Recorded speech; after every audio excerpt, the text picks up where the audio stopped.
Magsipo tayo sandali. No? Muli mga kapatid, magandang umaga po sa inyong lahat.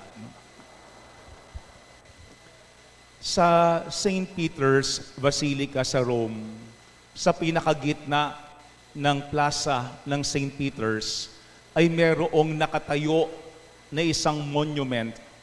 Ang tawag doon ay obelisk. Sabi nila yung obelisk na yun ay galing sa Egypt. At ito ay 4,500 years old. Ito daw ay kinuha mula sa Ehipto, sa Heliopolis ni Caligula, yung dating emperor ng Rome, at dinala sa Rome. Ang unang pinaglagyan daw ng obelisk na yun ay sa lugar kung saan pinapatay mga unang Kristiyano. At ngayon po, yun yung area ng sakristiya ng St. Peter's Basilica. At doon din pinatay si St. Peter. Ang sabi ng mga kwento, dati yung pinakatuktok ng obelisk na yun, ang nakalagay ay simbolo ng araw. Dahil ito ay mula sa Ehipto, kanilang sinasamba ang Diyos ng araw. Kaya dati daw ang nakalagay sa ilalim doon ay Divine Augustus, Divine Tiberius. Ito yung kanilang mga sinasamba na mga pinuno dati ng Roma. Pero kalaunan, pinalitan yung araw ng krus. Pinalitan yung nakalagay sa ilalim. At ngayon, ang nakalagay sa itaas ay krus at ang nakalagay sa ilalim ay Christus vincit, Christus regnat, Christus imperat. Ang sabi ng mga kwento, yung daw obelisk na yun, ang huling bagay na nakita ni St. Peter bago siya namatay. Mga kapatid, kaya tayo naririto sapagkat bilang mananampalataya, sinasabi natin si Jesus ang hari ng sanlibutan. Si Jesus ang hari noon, ngayon, at magpakailanman. Lahat ng mga emperor, lahat ng mga pinuno, lahat ng mga naging hari, natalo, namatay, nawala. Pero hindi si Jesus. Pero mga kapatid, bihira nating gamitin ang tawag na hari kay Jesus. Hindi tayo sanay. Madalas ang tawag natin kay Jesus ay lingkod. Ang tawag natin kay Jesus ay pastol. Bakit? Sapagkat kapag sinasabi nating hari, ando doon yung symbol of power and majesty. At alam po natin na yan ang mga bagay na simula pa man tinanggihan o tinalikuran ni Jesus. Siya'y pinanganak bilang isang sanggol sa isang napakasimple at maruming sabsaban, hindi sa marangyang palasyo o mamahaling tahanan. Si Jesus nung siya'y tinukson ng diablo at ang sabi sa kanya, lumuhod ka lang sa akin at ako'y iyong sambahin. Ibibigay ko sa iyo ang lahat ng karangyaan ng mundong ito. Ito'y lantarang tinanggihan ni Jesus. Bakit? Sapagkat si Jesus bilang hari ng sanlibutan ay hindi simbolo ng karangyaan. Siya ay simbolo ng kapayakan at simbolo ng paglilingkod. Kaya po sa ating mga pagbasa ngayong kapistahan ng Kristong Hari, pinapaalaala sa atin paano ba talaga naghari sa atin si Jesus. Una, sa ating first reading mula kay Propeta Ezekiel, pinakita doon ang pagkadismaya ng Panginoon sa mga hinirang na pastol sa lumang tipan. Sapagkat sa lumang tipan, pumili ng mga pinuno ang Diyos para mamahala sa bayang Israel. Pero imbis na sila ay maglingkod, imbis na sila ay maging tapat, sila ay laging wala. Sila ay nang aabuso ng kanilang mga nasakupan. Kaya ano ang sabi sa ating unang pagbasa ng Panginoon? Ako mismo ang mag-aalaga sa aking mga tupa. Ako mismo ang gagabay sa kanila. Ako mismo ang maghahanap sa mga nawawalang kawan. Yung salitang ako mismo. Bakit?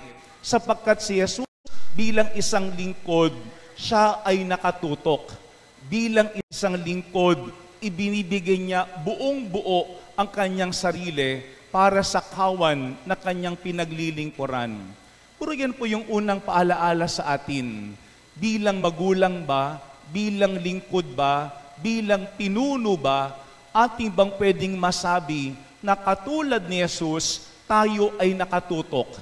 Katulad ni Jesus, tayo mismo ang naglilingkod. Katulad ni Jesus, tayo mismo ang naghahanap kapag yung ating kapwa ay nawawala at naliligaw ng landas. Kasi mga kabatid, kung ganyan si Jesus bilang ating pastol, wala na tayong hahanapin pang iba. Kung ganyan ang ating pinuno, ang ating lingkod na si Jesus, wala na tayong pupuntahan pang iba. Yan ang unang paalaala sa atin. Si Jesus bilang isang hari, naglilingkod ng tapat. Si Jesus bilang isang hari, ibinibigay niya ang lahat-lahat. Pero pangalawa mga kapatid, sa ating ikalawang pagbasa, ang sabi ni San Pablo sa mga taga-Korinto ay, tignan natin si Adan. Dahil alam natin na dahil kay Adan, tayo ay nalayo sa Diyos sa kanyang pagkakasala. Tayo ay nagkamit ng kaparusahan dahil sa kasalanan ni Adan at nagdulot yan sa atin ng kamatayan. Pero sa ating pangalawang pagbasa, ano ang sinasabi ni San Pablo? Si Jesus ang bagong Adan. Kabaliktaran siya ng unang Adan. Sapagkat si Jesus bilang bagong Adan, kanyang sinunod ang kalooban ng Ama. At dahil sa kanyang pagsunod sa kalooban ng Ama, ang idinulot niya sa atin kaligtasan. Ang dinulot niya sa atin ay kalayaan at kapatawaran sa lahat ng ating mga pagkakasala.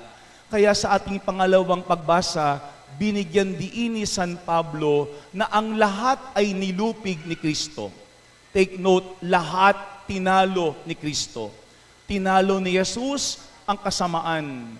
Tinalo ni Jesus ang kadiliman.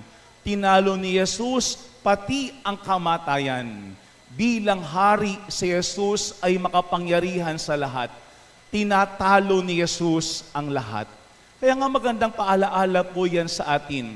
Kung si Jesus ang talagang naghahari sa ating mga puso, dapat tinatalo din niya sa ating buhay yung kasalanan. Dapat tinatalo din niya sa atin yung kadiliman. Dapat tinatalo din niya sa atin ang lahat ng uri ng kasakiman at kasalanan. Alam po niyo, magandang paalaala yan sa atin.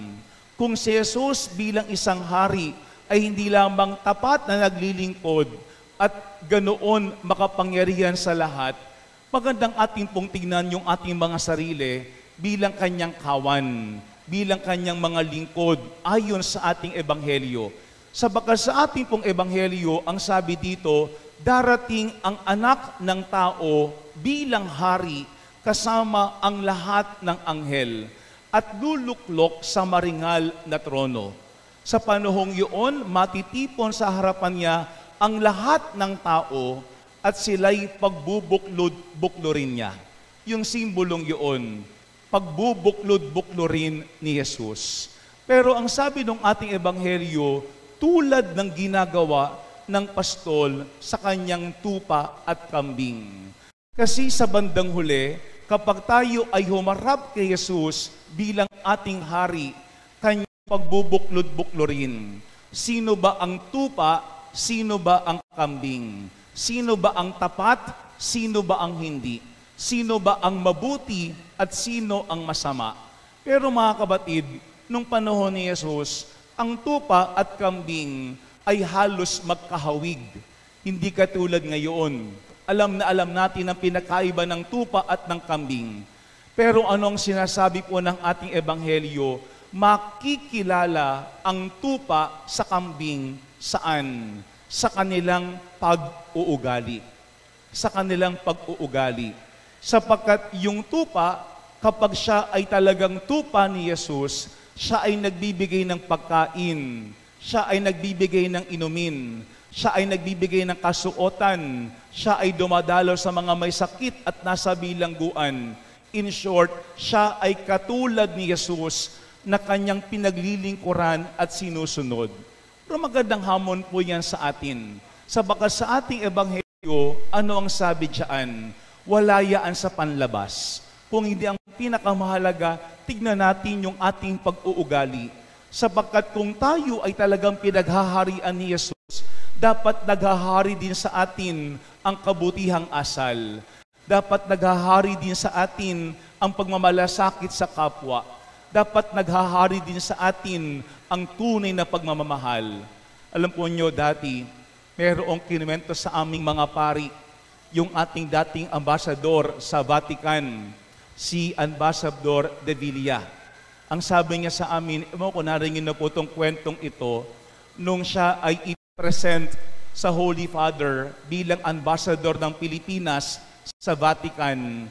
Ang Pope po noong time na yun ay si Pope John Paul II. Siya daw ay very excited.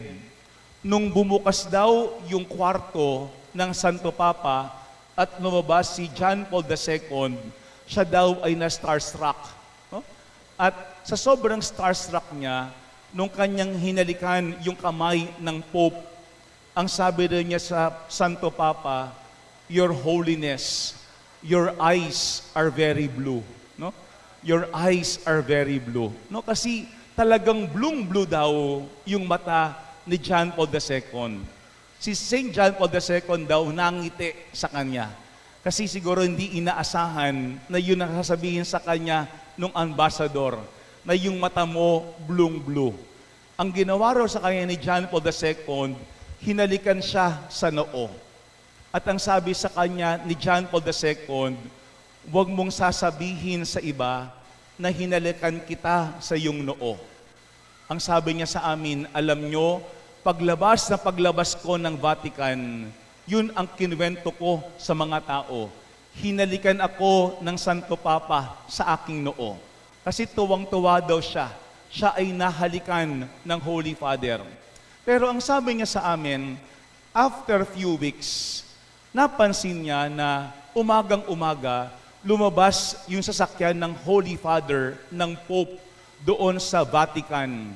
Kasi po yung ating ambassador nakatira, yung embassy mismo ng Philippines sa Vatican, malapit mismo doon sa St. Peter's Square.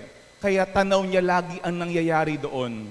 Nung lumabas daw yung sasakyan ng Holy Father, ang sabi niya sa kanyang driver, "Sundan natin."